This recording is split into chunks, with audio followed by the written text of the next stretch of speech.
Yo, what's going on, guys? Welcome back. My name is Nick Casanova. I am your teacher, your realtor. Today's lesson, we are going to focus on the escalation clause. The escalation clause is a tool that buyers can use to make their offer stronger while they're competing, in this crazy market. And so I'm going to break it down, give you kind of the knowledge you need to have an understanding of how you can exercise this tool and hopefully get your offer accepted. So grab your pen, grab your paper. Class is in session. Let's go. All right, guys, let's get right in it. So the escalation clause, what is it? How can it be effective when submitting an offer? So the escalation clause, I always liken it to, if you've ever, I think this ages me too, if you've ever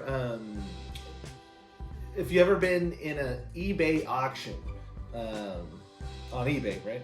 And if you don't know what eBay is, then there you go. But the eBay auction, you want to buy this cool Michael Jordan jersey, and the bidding started at $15, and I'm willing to spend $50 for it, but I'm going to start my bid at $16.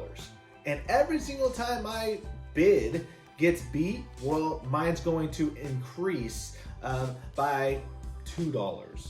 So I started at 16, another bid comes in at 17, okay, now my bid goes up to 19. Another bid comes in at 21, now my bid goes up to 23, and so forth, up to $50. Now another bid comes in at $55. That's where I wave the white flag and I'm out.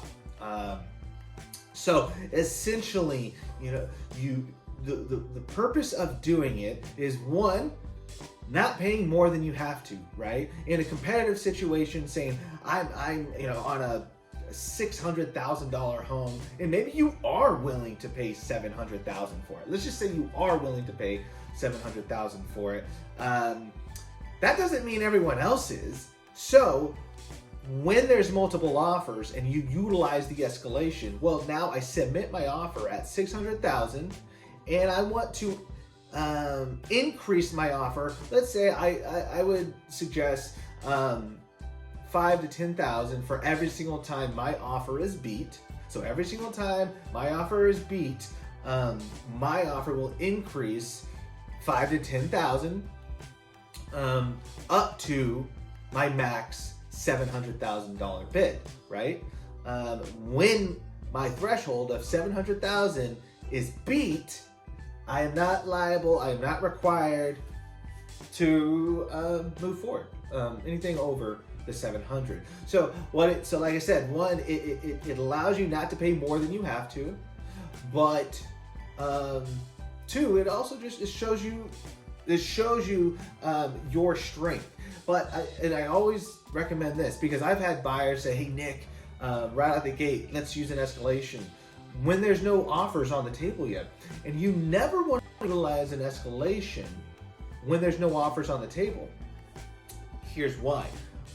Say that $600,000 house hits the market and they're willing to accept an offer on day one, right?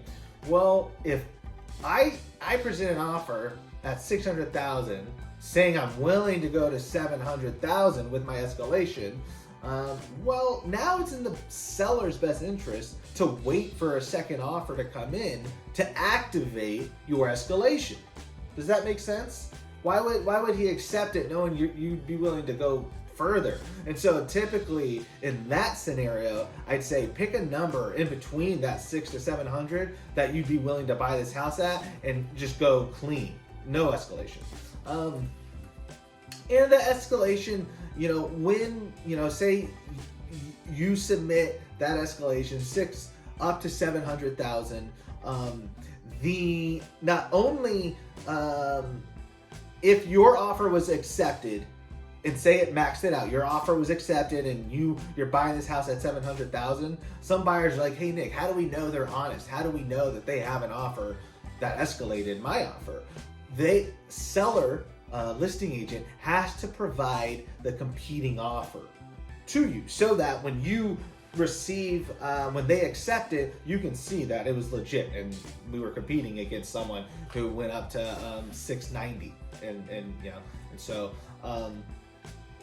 but also it has to be like apples to apples. Like if that 690 offer was also asking for all of their closing costs to be covered, then it actually wouldn't activate your escalation. And so the escalation, it's a great tool to be able to utilize in the right moments. However, you will see that some listing agents will just say no escalations, just come in with your highest and best. So you got to be prepared for that. Or they'll counter your offer and say, hey, your offer is the best, and it was escalated to X amount, but we're just going to strike the escalation out, provide you with a competing offer, and we'll sign off on this price. The only reason why they do that is it cleans up the paperwork, because the escalation can be a little